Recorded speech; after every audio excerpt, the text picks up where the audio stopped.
इस्लामाबाद में सरकारी मुलाजमीन का एहतजाज दूसरे रोज भी जारी है। मुजाहिरीन की बड़ी तादाद सेक्रेटेरिएट के मेन गेट पर मौजूद है। मज़ीद जानते हैं डॉन न्यूज के नुमाइंदे इरफान सदुसई से। जी इरफान, बताइएगा मुजाहिरीन का क्या मुतालबा है?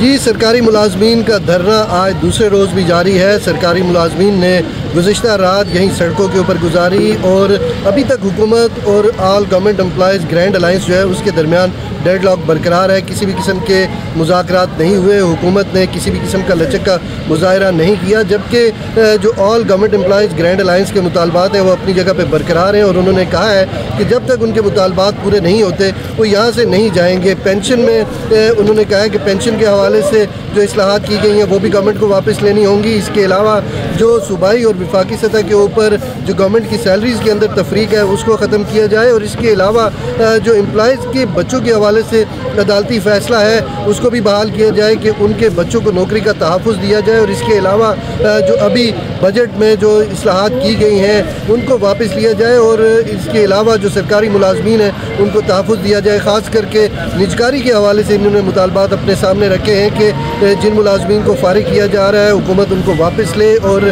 कॉन्ट्रैक्ट के ऊपर जितने भी मुलाजमीन हैं इनको मुस्तकिल किया जाए।